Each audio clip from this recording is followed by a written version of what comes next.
6 clés pour définir son public cible et augmenter ses ventes en un minimum de temps. Quand on commercialise un produit ou un service, on a très vite tendance à croire qu'il s'adresse à tout le monde. Eh bien, c'est faux. En réalité, chaque type de produit, chaque type de profil de société ou chaque type de service s'adresse en fait à une partie de la population, à un client, ce qu'on appelle le client type, à un profil type. Et donc, l'intérêt justement de connaître à quel type de client s'adressent nos produits ou services, c'est justement de pouvoir communiquer mieux avec eux et de gagner du temps dans la recherche. Parce que si on le connaît, on sait où il est. Si on sait où il est, on sait comment aller le chercher. La première clé, c'est connaître parfaitement mon offre. Qu'est-ce que je propose? Quel est mon service? Parce que quand je connais bien mon offre, alors je peux me poser la question, mais finalement, à quel besoin répond-elle? À quel besoin répond mon produit?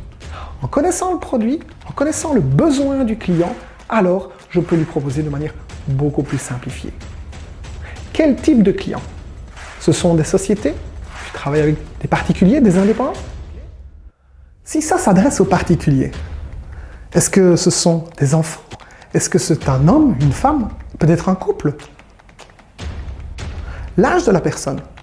Est-ce que c'est plutôt des jeunes? Est-ce que c'est plutôt des personnes un peu plus âgées? Encore une fois, la communication ne sera pas la même. Et donc, tu ne vas pas leur proposer les choses de la même façon. Quel est le moment de leur vie? À quel moment de leur vie le client va faire appel à tes services?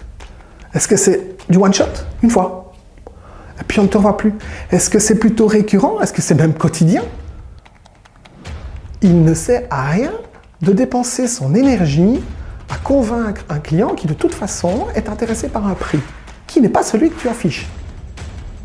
Au contraire, si tu pratiques justement des prix un peu plus bas que la moyenne, et que le client a un besoin de sécurité, et que dans son système de valeur, le pas cher correspond à d'une mauvaise qualité, il ne fera pas appel à tes services. Donc laisse-le pour un autre. Ça paraît simpliste, mais si tu n'as pas défini une zone, eh bien, comment vas-tu trouver un client? Si tu offres un service, si tu proposes un service et que la majorité de tes clients sont délocalisés à plus de, je sais pas moi, 100 km, eh bien, tu vas perdre du temps sur la route, mais surtout, tu ne vas pas favoriser le bouche-oreille aux alentours de ta zone géographique. Et donc, tu vas perdre tout l'avantage du fait de te créer une réputation.